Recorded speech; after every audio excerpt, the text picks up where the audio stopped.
on a pas mal de choses à traiter concernant les 4 fantastiques pour cette vidéo. Bonjour à toutes et à tous, on n'a pas le temps de discuter, donc c'est parti, entrons dans le vif du sujet. On a eu donc du coup un nouveau petit TV spot qui a été dévoilé. On a même eu on a même eu deux petites vidéos, deux petits TV spots, l'un avec Herbie et un autre avec un personnage bien particulier connu de l'histoire des 4 fantastiques dont on va parler.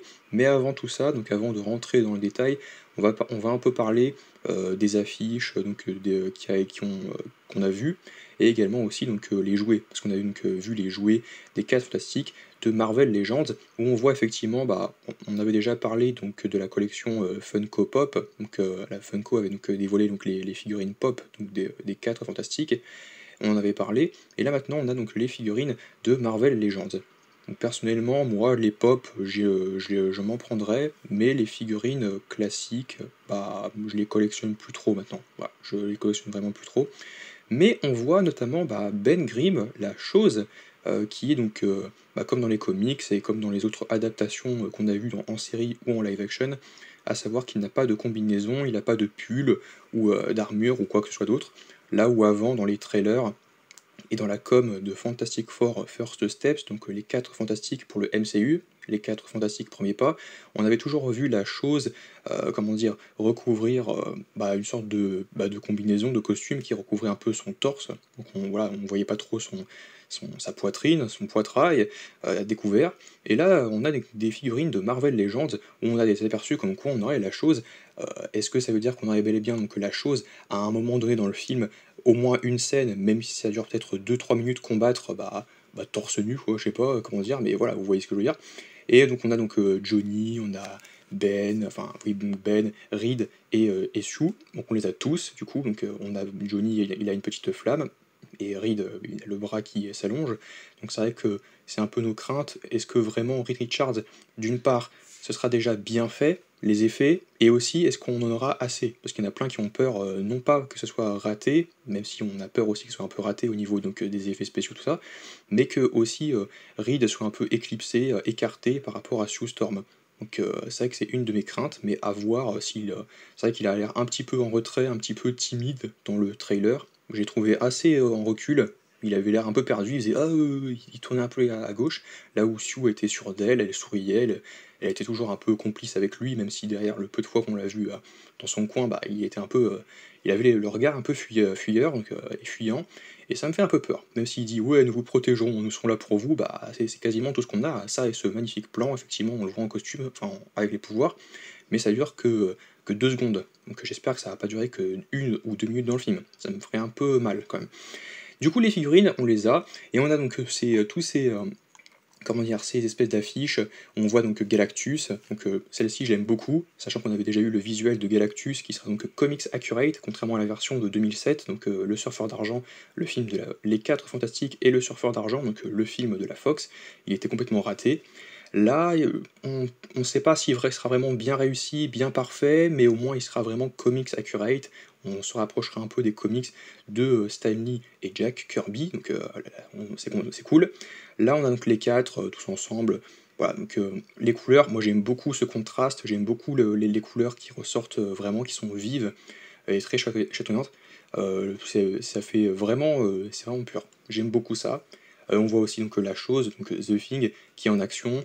Donc on sent qu'il va peut-être sortir la fameuse punchline, c'est l'heure de castagner, notamment s'il fait face un jour dans le film au gang de Yancey Street. C'est quelque chose qu'on aimerait voir depuis très longtemps, enfin moi depuis déjà pas mal de temps, ça va faire plus un an et demi que j'attends vraiment que la chose fracasse un peu le gang de Yancey Street, qui est un peu taquin, voire même plus que ça, qui le cherche un peu, qui le chauffe dans les comics. Et j'aime découvrir ça dans le film, j'aimerais trop voir ça. Même si ça va durer que 1 minute, voilà, au moins ça va être cool.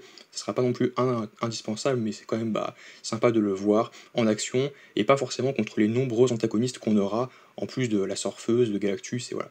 Et sinon, les deux autres, celui-ci, c'est dans le même style qu'on a eu dernièrement, les affiches.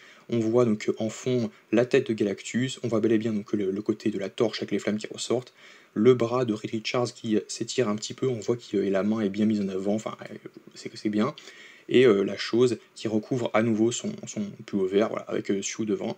Et le dernier, voilà, qui est un peu un comics, mais je vois pas trop à quel comics il fait référence. On voit la surfeuse d'argent et en fond la tête de Galactus. Voilà, regard sérieux. Donc je sais pas trop quoi dire, mais dites-moi ce que vous en pensez.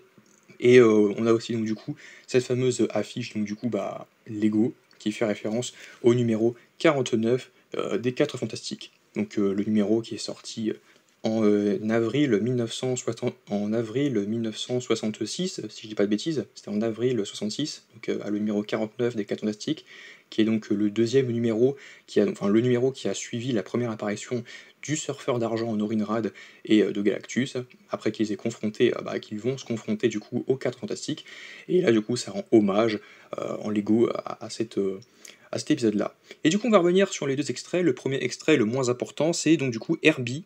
On rend hommage au personnage de Herbie, le fameux petit robot, robot à tout faire, qui a un peu le ménage, qui organise un petit peu la maison donc de Reed et de Sue, la famille, donc de la famille des 4 Fantastiques. Au passage, on a aussi ce plan vite fait où je vous le fais défiler, où vous voyez un moment qu'il y a Reed qui tient, bah, du coup, bah, qui pose sa main sur bah, le dos de Sue. Ils arrivent, donc on sait que du coup qu'ils partagent donc, au sein donc, du Baxter Building le bâtiment, donc ils ont leur appartement en haut. Et ils arrivent du coup bah, directement chez eux, bah, en sortant de l'ascenseur, pour bah, saluer Herbie, puis après il y aura Ben et Johnny qui vont leur tenir compagnie, pour le fameux dîner de famille, enfin le dîner où ils vont rassembler tout le monde. Ça, c'est des plans qu'on n'a pas vus.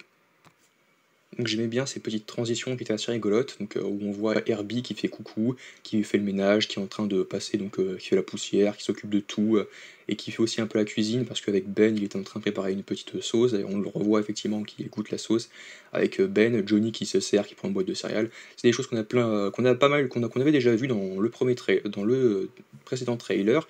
Et du coup, on revient sur ce plan, effectivement, où on revoit Franklin Richards, parce que c'est vrai que j'en avais pas parlé, mais on avait eu donc un premier visuel de Franklin Richards, il y a de cela peut-être 2 semaines, donc, je crois, où on avait vu donc du coup bah, Reed Richards avec Sue et donc leur enfant, donc Franklin.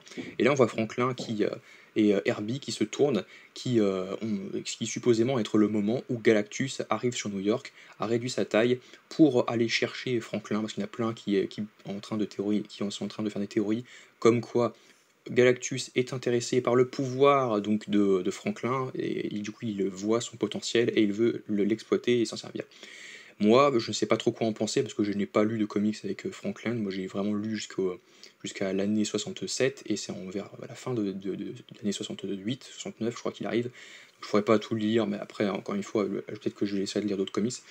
Et on voit le petit visuel du petit Franklin Richards, ça fait plaisir, on le voit en bébé. Donc c'est vrai que je me pose toujours la question que comment ils vont faire pour le faire grandir jusqu'à qu'il ait environ 10 à 12 ans. À moins qu'il y ait une grosse ellipse, bah, la seule solution c'est un peu ce que j'avais dit dans ma vidéo, comme quoi qui est un peu tiré par les cheveux avec sur le paradoxe EPR, c'est-à-dire qu'en fait le temps va rentrer en contact, enfin bref, c'est un peu compliqué à expliquer, moi je connais pas du tout ce concept. Mais bref, on a eu pas mal de nouveaux. On voit Sue à un moment donné, donc je voulais vous montrer, on voit que Sue, au moment où elle est enceinte, euh, déranger Herbie pendant qu'il est en train de préparer lui-même, en train de confectionner le fameux lit pour Franklin, et elle dit ouais, je te laisse tranquille, tu te débrouilles. Donc en gros, bah, résumé, Herbie est l'homme à tout faire, donc il fait le ménage, il fait à manger, il s'occupe de Reed et de Sue et de Franklin. Il veille, bah, il est là pour aider les 4 Fantastiques. Donc c'est assez cool. J'aime beaucoup cette petite com. Et ensuite, on va parler donc du coup de Giganto. Puisque nous avons vu que Little Caesars Pizza a donc divulgué donc, un petit TV spot de environ 40 secondes, 45 secondes, où on voit effectivement donc, un livreur de pizza, enfin, quelqu'un qui présente du coup cette publicité de pizza, donc Little Caesars, en disant que ouais, goûtez cette pizza donc pour les 4 fantastiques, premier pas, et qui est en train donc du coup de se faire, bah, il s'est fait donc saisir, on comprend, par la grosse main de Giganto, et Giganto c'est donc le fameux monstre que les 4 fantastiques affrontent pour la première fois dans le premier numéro donc de Fantastic Four en novembre 1961, donc de Stan Lee et Jack Kirby. C'est la première apparition des 4 fantastiques. On n'a pas encore présenté leur origin story, leur histoire, leur background, etc., donc la famille, et en fait Reed appelle les fantastiques, et les 4 se réunissent pour la première fois depuis quelques temps pour affronter leur vraie première menace, à savoir donc le Giganto, qui est donc ce fameux monstre qui est arrivé de sous terre pour attaquer New York. et par la suite ils vont rencontrer l'homme taupe, donc alias Edgar Parnival, donc Moleman en VO, donc l'homme taupe, et du coup bah c'est comme ça qu'ils vont devenir de vrais héros et se frotter à leur premier véritable antagoniste. Ce petit trailer, enfin ce petit spot, il a fait polémique parce que regardez, effectivement, il y en a plein qui disaient que Giganto était dégueulasse, vraiment, donc c'est leur terme. Alors certes, il est loin d'être parfait, il est pas très très beau non plus le visuel, mais en vrai, quand je l'ai vu tout de suite, ça ne m'a pas chagriné. En revanche, ce qui m'a chagriné, c'est pas Giganto en soi, c'est l'incrustation. Tout ce qui est les autres incrustations, donc de la poussière en bas, au moment où il sort, c'est vrai que c'est pas très bien fait.